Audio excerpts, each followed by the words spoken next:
Праздник Светлого Христова Воскресения, Пасха – главное событие года для православных христиан и самый большой православный праздник. Слово «Пасха» пришло к нам из греческого языка и означает прихождение, избавление. В этот день мы торжествуем избавление через Христа Спасителя всего человечества от рабства дьяволу и дарование нам жизни и вечного блаженства. Как крестной Христовой смертью совершено наше искупление, так Его воскресением дарована нам вечная жизнь. Воскресение Христово – это основа и венец нашей веры.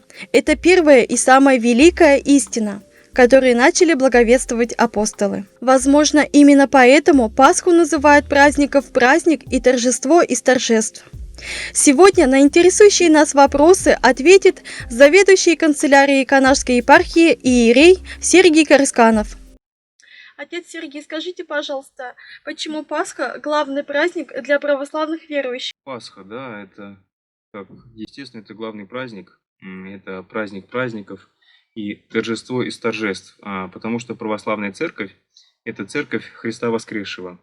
Апостол говорит, что если Христос не воскрес, то тщетна вера наша.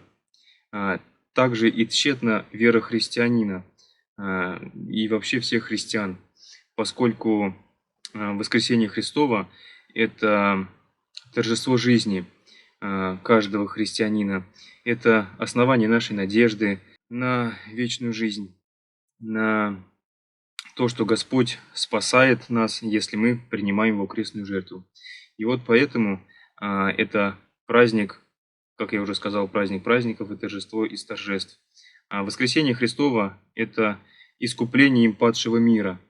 Вот, это самая большая радость, которую может испытывать человек, как бы ни была сложна наша жизнь, как бы не обуревали нас житейские невзгоды, ужасы, которые мы испытываем от людей. Ничто не сравнимо с той духовной радостью, с той надеждой на вечное спасение, которое дается именно в воскресении Христова. Вот, и поэтому я думаю, что праздник Пасха – это самый главный праздник такой христианской, да, когда воскресший Христос спасает падшего человека. Христос дает надежду человеку на вечную жизнь. И до пришествия в мир Христа в Ветхом Завете люди всегда попадали только в ад. А Христос дает надежду человеку на вечную жизнь, на спасение. И смерть упраздняется, смерть души человеческой. У нас есть возможность с вами, если мы будем участвовать в церковных таинствах, молиться, и тогда у нас будет возможность попасть в тот обетованный, как можно сказать, Эдем и пребывать вместе со святыми. Скажите, пожалуйста, как духовно правильно подготовиться к празднику Светлой Пасхи? Весь наш богослужебный год делится это время от Пасхи и до Пасхи. Именно от Пасхи до Пасхи выстраивается круг богослужений, чтений, песнопений, актоиха, богослужебных книг. И не случайно Пасхе предшествует Великий пост. Страстная седмица – это время покаяния и время особого углубления и размышлений о наших грехах, о том, как приступать к общению с Богом. Великопостное богослужение имеет и особую глубину. Оно отличается от остальных. Богослужение годичного круга через углубленное духовное размышление, через сугубую молитву, через воздержание от скоромной пищи, от увеселений христианин готовится к духовному празднику Пасхи. И, естественно, время Страстной Седмицы отличается особым молитвенным настроем. Это Великая Суббота, время священного молчания, как можно сказать. Да? Это когда богослужение и возносится песнь «Да молчит всякая плоть». Великая Суббота – это время, когда Церковь вспоминает, как Христос находился во гробе.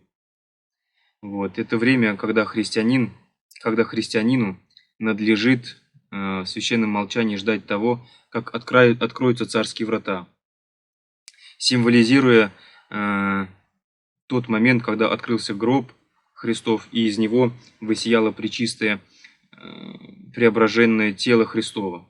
Что самое главное в Пасхе, чего нельзя делать в Пасху и что можно делать? Пасха – это же какая-то радость, да? Когда мы со своими близкими, со своими друзьями будем прославлять воскресшего Христа. Зачастую у нас складывается такая традиция, что мы просто приходим в гости и какой-то повод, обычный праздник. Вот, просто повод собраться даже с нашими какими-то друзьями и как бы отметить это дело. Да, просто посидеть, да, или что-то.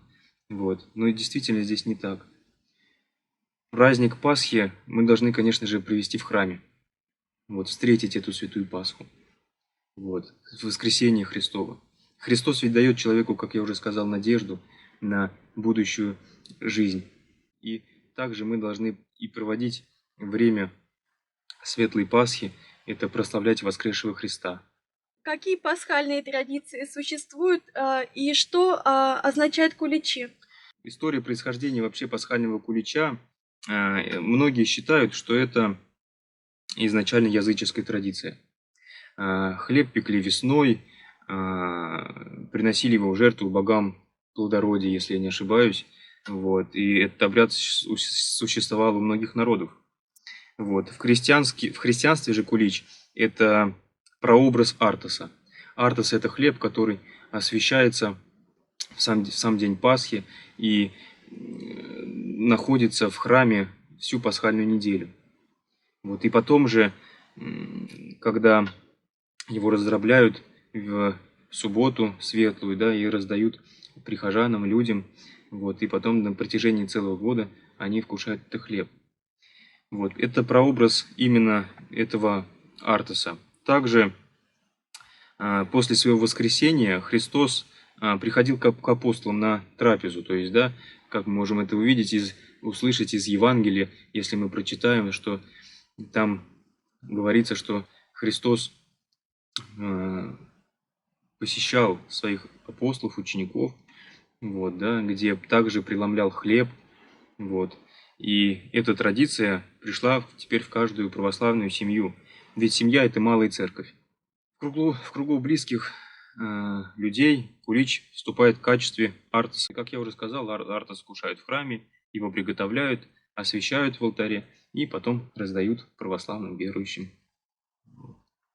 Это на заметку нашим телезрителям, кто не знал. Отец Сергей, помните ли вы вашу первую сознательную и церковно отмеченную Пасху? В моей памяти возникает одна история, да, это можно уже сказать, да, совсем давнишнее, когда был я совсем, наверное, ребенком. Вот это когда мы с мамой пришли в храм. Это как раз подготавливал, был праздник Пасхи. Это всегда же Пасха, это очень много народу, жарко, вот, и тяжело и стоять и на богослужении, потому что богослужение само по себе, оно нагнетает, и особенно маленькому ребенку, который стоит и не понимает, что там происходит и что это за богослужение, ноги устают, и когда смотришь на действительно прихожан, которые вот именно вот эта пасхальная радость, они стоят в богослужении, невзирая на боль в ногах, да, можно сказать, да, вот. И в моем воспоминании это, вот, как я уже сказал, два таких момента, у меня две пасхальных таких Пасхи, которых мне запомнилось. Это когда я еще совсем юным возрасте меня завели по благословению, там, настоятель благословил заходить в алтарь, в это святая святых, где совершается и приносится бескровная жертва. И как раз было время Великого Поста, и впервые я встретил эту Пасху, находясь в алтаре, и когда эти слова «Христос воскресе» запали мне в душу, вот, ну и я, конечно, уже и с самого малого возраста знал, что я буду священником, хочу быть священнослужителем и служить Богу. Вот. И именно произвели вот эти слова «Христос воскресе», да, когда сон народов, все прихожане откликиваются вот этой пасхальной радостью «воистину воскресе» в ответ на слова священника. Вот, и запало вот мне в душу, и до сих пор я это помню. Также мне запомнилась одна Пасха, это 2020 года. Тогда, когда были закрыты храмы, пандемия, коронавирус, вот, и также я был в Канаше на пасхальном богослужении в храме Святителя Николая. И когда выходишь в храм, то никого народу нет. И действительно, вот здесь были такие вот испытания, когда вот эта Пасха мне действительно запала в душу, тоже я, наверное, всю жизнь ее буду помнить. Вот, когда были пустые храмы. Вот. И вот также на ответ, когда священник говорил «Христос воскресе» на весь храм, то некому было даже и ответить «Воистину воскресе», потому что Пасху мы справляли, вот, богослужение проходило в закрытом храме. Вот эти вот два момента, которые запали мне в душу. Вот. Отец Сергий, многие люди, отвергающие свою веру в Господа Бога, приходят в церковь в пасхальную ночь. Что-то их влечет туда. Как таким нецерковным людям, неверующим, популярно объяснить смысл праздника Светлой Пасхи? К сожалению, действительно приходится видеть, как люди приходят в пасхальную ночь, чтобы просто посмотреть на крестный ход. Многие, к сожалению, воспринимают это как какое-то внешнее для себя действие. Они больше нацелены на то, чтобы этот праздник обратить в некое подобие светского торжества. Вот. И уже на крестный ход приходят, не постесняюсь этого слова, выпившие. К сожалению, действительно приходится видеть пасхальную ночь, как люди просто приходят посмотреть на крестный ход. К сожалению, эти люди воспринимают этот праздник как внешнее для себя действие. Они больше нацелены на то, чтобы этот праздник обратить в некое подобие светского торжества. Вот. Люди, которые все-таки желали более глубоко постичь смысл этого праздника, хотелось бы посоветовать две вещи. Первое, все-таки прийти в храм не только на крестный ход, а начать ходить в храм хотя бы в Великий Четверг, в Великую Пятницу и утром Великой Субботы, чтобы хотя бы таким минимальным участием в постном подвиге подготовиться к празднику Пасхи. И самое главное, хотелось бы посоветовать, увидеть и понять, открыв свои духовные очи, что это праздник, это не только внешнее, это праздник касается каждого из нас. Ибо каждого из нас касается и искупительная жертва Христова. Христос умер на кресте за нас. Своим воскресением подводит нас к вечной жизни. И если увидеть и понять что-то, что происходит в храме на Пасху и до Пасхи, относится к нашей духовной жизни и нашей судьбе здесь, и в вечности самым прямым образом, то все-таки, наверное, изменится и станет более серьезным отношением к пасхальному богослужению. Отец Сергий, в завершение нашей интересной передачи, есть ли у вас пожелание дать нам всем какое-либо духовное наставление? Что, конечно, можно пожелать? Это мир во всем мире. Сейчас непростое время, да?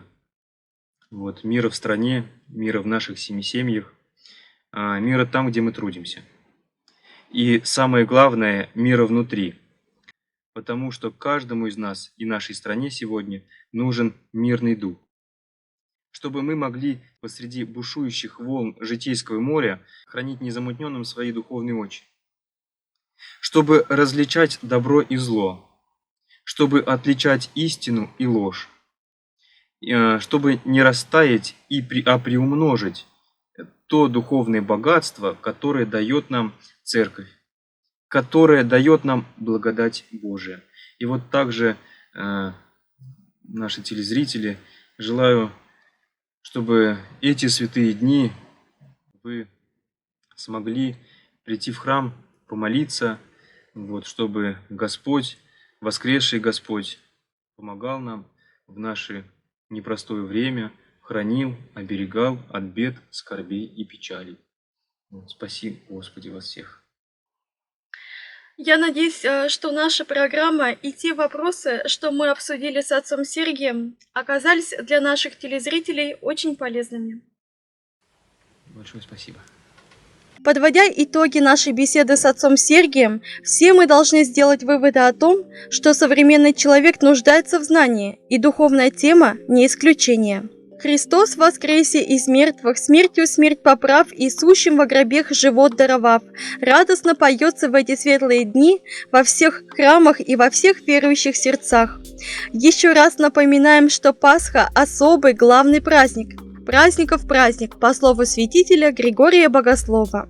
Праздник победы жизни над смертью. Об этом говорят все святые. А еще о том, как важно нам сохранить в эти дни высокий духовный настрой, не растерять ощущение именно духовной составляющей пасхальных дней, почувствовать в своей душе особую радость и ощущение особой близости через нашу искреннюю веру к Иисусу Христу. Людмила Матвеева, Галина Семенова.